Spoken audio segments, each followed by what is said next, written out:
All right.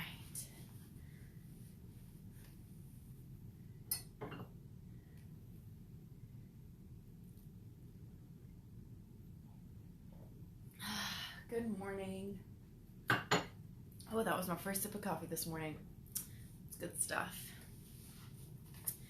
I hope y'all are doing all right. I'm real glad that we are going to get to do some... Ooh, accidentally moved the camera.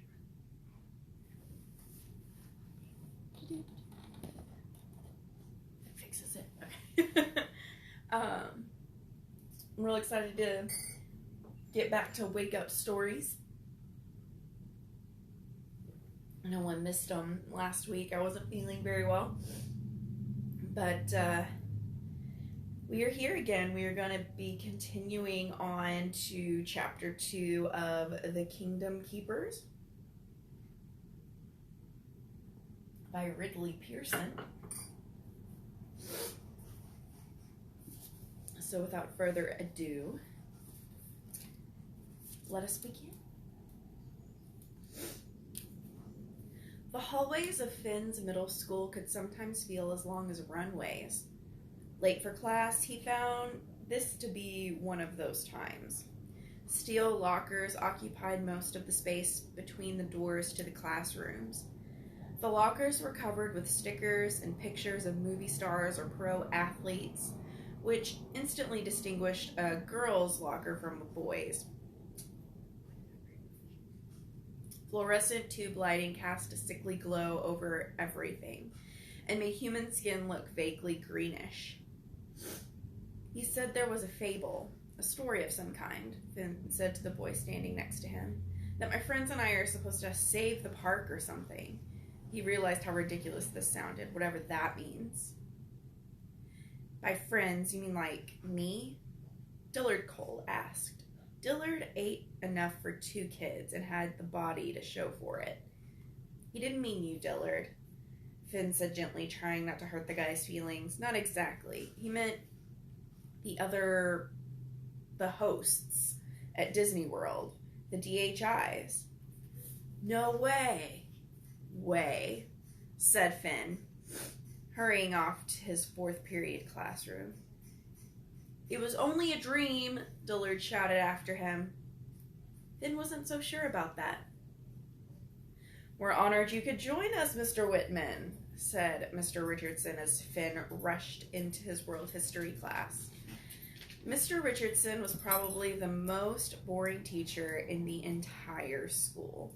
He'd lived in the U.S. for 20-some years, but still spoke with a thick British accent.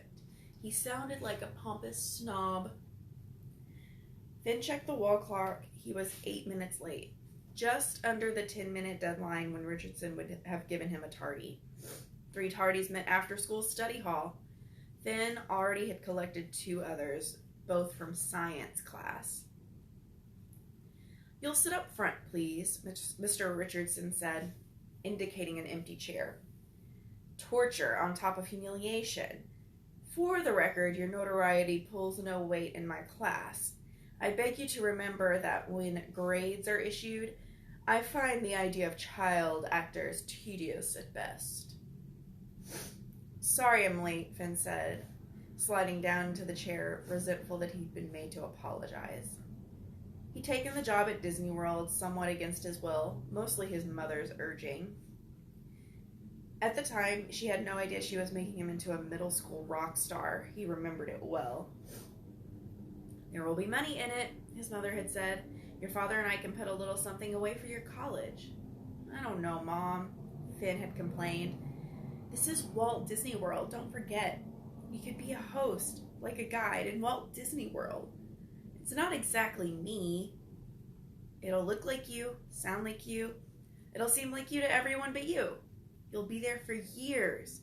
Finn Whitman, maybe forever. You can't get any cooler than Disney World. His mother didn't know everything, but when she was right, she was right. Finn loved the Disney parks. So did his friends. Even though they lived in Orlando, they all went to the parks whenever they could afford it. But the Magic Kingdom, Mom, it's for little kids. At Disney MGM, sure, Animal Kingdom would be awesome, but the Magic Kingdom, you love the Magic Kingdom and you know it. Besides, the rest of your family would get complimentary passes. Several a year, every year, for life. As in, forever. We could basically go when we want. Without me. I thought you just said you're too old for the Magic Kingdom. Finn's mom could twist almost anything he said. He picked his arguments carefully with her. She had explained the terms of the contract to him, but Finn hadn't really paid attention. Tell me about the disguise stuff again. You would only be allowed to visit the Magic Kingdom with prior approval. Once permission is granted, you'll still have to go in disguise, but a hat and sunglasses would be enough. You'd only have to wear them when you're in the Magic Kingdom. They can't have two of you running around. The real you and the hologram host, you. It makes sense if you think about it.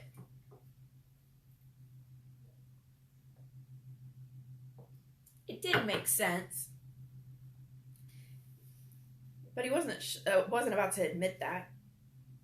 She said, "It sounds so easy. All you do is let them film you walking and gesturing. You read the script a couple of times into the microphone, they process the film or whatever, and presto. You're a hologram host at the Magic Kingdom with a college nest egg and a lifetime of complimentary passes. Then you love special effects. What they're offering is for you to be the special effect. How much cooler can that be?" She was right again, but he resisted an all-out agreement. His mother had once called a new toaster high-tech. What did she know? "All I have to do is audition?" he asked, testing her. "That's right. They may not even like you." "Huh," Finn said. "This is me we're talking about. Of course they'll take me." "Excuse me, Mr. Hotshot, but I do not want to hear you talking that way, and you know it. If this is going to go to your head, we are not doing this."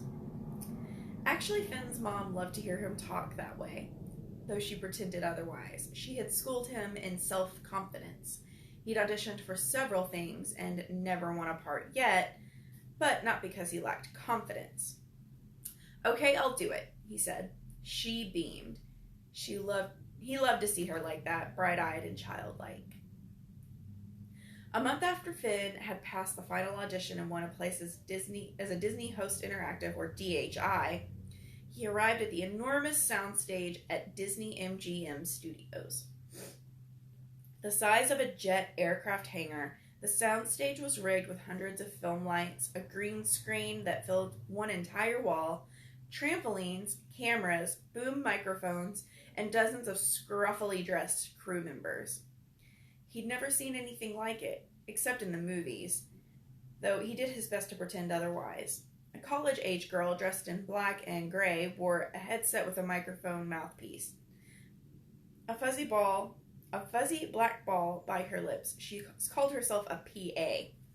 It took Finn 4 days to realize that it stood for production assistant. Her boss was a guy named Brad from Disney Imagineering. Brad made Finn dress in green tights and a green stretchy top and walk around on a green stage. The costume had small metal sensors like thin coins stuck to the tights on every joint of his body. Dozens of the things. Cameras hooked up to a computer recorded the movement of the small metal discs. In the camera's eyes, the green costume moving against the green background basically made Finn's body disappear. The computer saw him instead as a floating cloud of shiny points. The engineers would later use the recordings of Finn's movements to animate the holograms of Finn and the other kids. Brad explained that this process was called motion capture.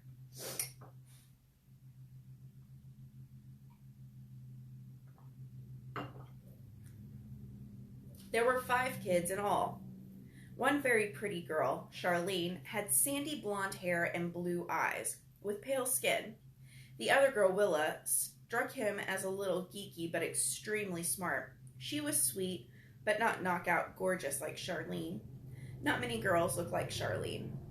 Willa struck him as moody. With her hooded brown eyes and dark braided hair, she might have been Asian or Native American.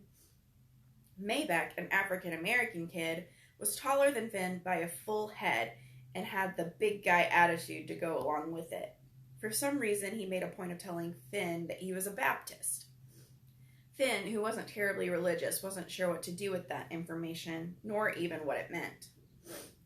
On a break, Finn hung out with Maybeck and the last of the five, a boy who introduced himself as Philby. Like Maybeck, he obviously preferred to be called by his last name. Philby looked older than all of them, but was in fact the same age. He had a British accent or something close to it, Australia or New Zealand, Finn guessed. Quite the motley group, Philby said. We're the Orlando assortment pack, Maybeck quipped. One of every flavor. Finn said, we're all from different schools, right? What's with that? It's like they wanted to make sure none of us knew each other. Why would they do that? Control, Maybeck answered. These kinds of guys, with them it's all about control. That guy, Brad, I don't trust him. He's keeping stuff from us, count on it. Finn liked Brad, but he knew what Maybeck was talking about. It didn't feel like they were being told everything. We'd better be able to trust him, Finn said. He's the one turning us into holograms. I don't know about you, Maybeck answered, but I never trust anyone but myself, he added a little late. No offense. Finn wanted out of his tights. Philby said, do you know what DHI, Disney Host Interactive, also stands for Daylight Hologram Imaging? Seriously? Finn said. Totally. See, Maybeck said, that's what I'm talking about right there. First I've heard of it. Philby continued. This has never been done before, DHIs, not like this. We're going to be turned into absolutely perfect three-dimensional images, duplicates of ourselves. We'll look real, but we'll be made of nothing but light.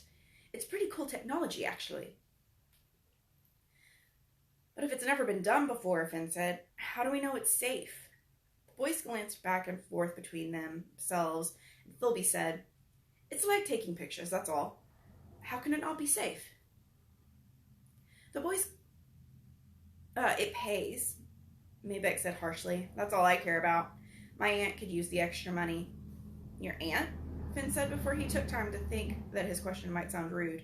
Yeah, Maybeck said. I live with my aunt. My parents, they aren't around. Finn felt awful for having asked. Maybeck grew silent. He seemed less tough all of a sudden. Sorry, Finn said, for asking. Not your problem, Maybeck said in a softer voice. My aunt's cool. She tried to get me in a toothpaste ad, but I lost out. Then this thing came up. Brad told me if I had gotten that ad, I'd never have been asked to be a host. They want nothing but fresh faces. So you got lucky, Finn said. We all got lucky, Maybeck agreed. At DHI in the Magic Kingdom, we're going to be famous. We're going to be ghosts, Philby corrected. Electronic ghosts provided that this technology actually works. Don't say stuff like that, Maybeck pleaded. Of course it works. Of course. Philby said, my bad. But he sounded less than convinced. All right. So I will see you all on Thursday morning, and we will keep going with the Kingdom Keepers, Chapter 3. We're moving along real nicely. 2 chapters in, made a pretty good dent, and y'all have a good day. Bye.